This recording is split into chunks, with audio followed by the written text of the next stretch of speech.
Have you ever wondered why your dog completely loses its mind the moment you reach for a leash? Or why it suddenly closes its eyes in pure happiness when you scratch just the right spot? It looks almost addictive. And in a way it is. Because what you're seeing isn't just excitement. You're watching millions of years of evolution doing exactly what it was designed to do. Most people think dogs enjoy petting because it simply feels nice. And they think walks are just for exercise or bathroom breaks. Both are true, but they're also missing the real reason. For a dog, petting and walking satisfy ancient instincts that existed long before humans built cities, roads, or even homes. Let's start with petting.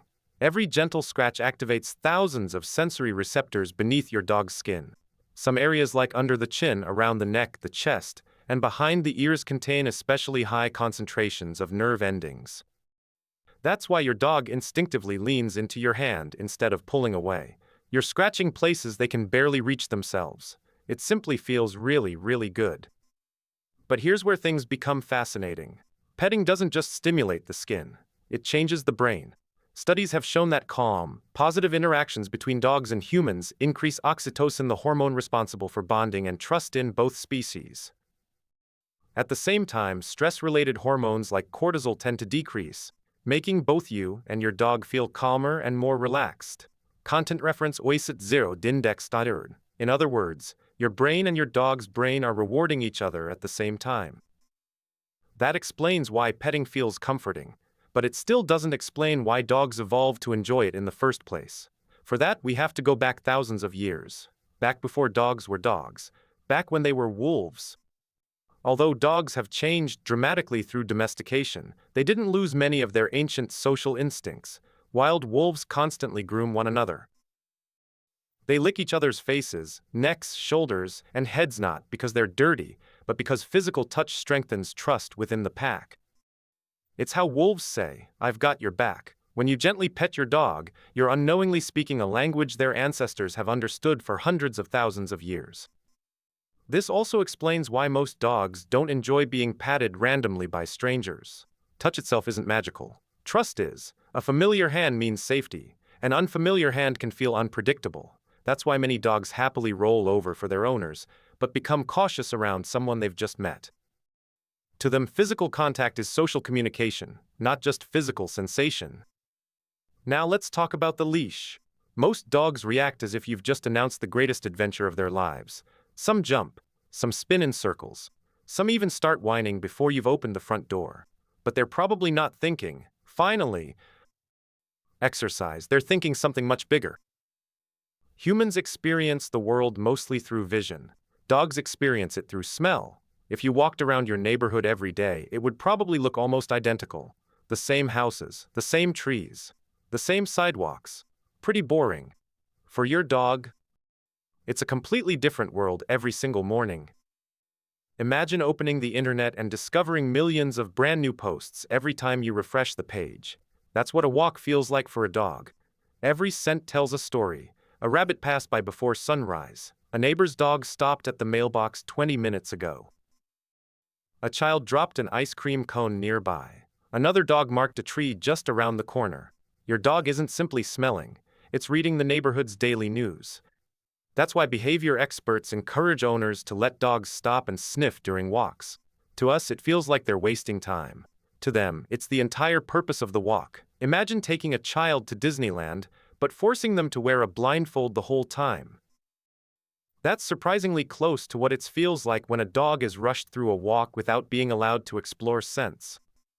Animal cognition researcher Dr. Alexandra Horowitz has spent years studying how dogs experience the world. Her work suggests that sniffing isn't just entertainment. It's how dogs collect information, solve problems, and build a mental map of their environment.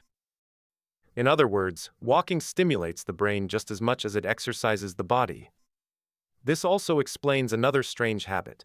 Have you ever noticed how some dogs refuse to use the bathroom in their own yard, but immediately look for the perfect bush during a walk? They're not being picky, they're communicating. Dogs leave chemical messages in their urine that other dogs can detect long after they've left. To us, it's just another tree. To them, it's an entire conversation. One dog might learn that another healthy adult passed by yesterday. Another scent might reveal a nervous puppy. or even a female that was recently in heat. Dogs don't need social media. They've been leaving messages for one another with scent long before humans ever learned to write. Walking also satisfies another instinct that's easy to forget. Before dogs became our companions, their ancestors traveled enormous distances searching for food, avoiding danger, and exploring new territory. Movement wasn't optional. It was survival. Even though today's dogs no longer need to hunt for dinner, evolution doesn't erase ancient instincts overnight. Those instincts are still there waiting every time you pick up the leash. There's another reason walks matter so much. Dogs get bored, just like we do. The difference is that they can't watch movies, scroll through social media, or play video games. Without enough mental stimulation, many dogs begin inventing their own activities. Chewing furniture, digging holes, barking for no obvious reason. They're not being bad. They're trying to solve the problem of an unstimulated brain. Petting plays a surprisingly important role here too. For many dogs, gentle physical contact is one of the clearest signals that everything is okay. It's reassurance. It's attention. It's connection. That's why many dogs quietly lean against their owners instead of demanding food or toys.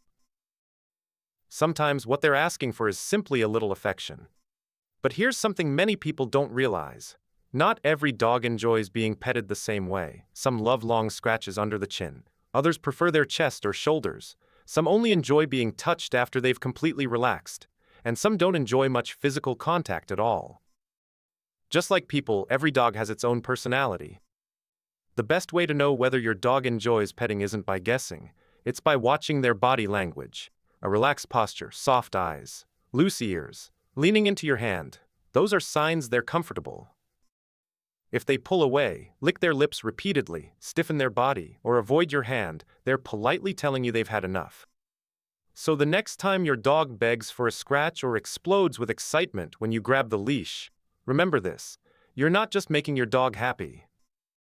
You're satisfying instincts shaped by evolution, strengthening a bond built on trust, and giving their brain exactly the kind of stimulation it was designed to seek. To you, it's just a few minutes of petting and a simple walk around the block.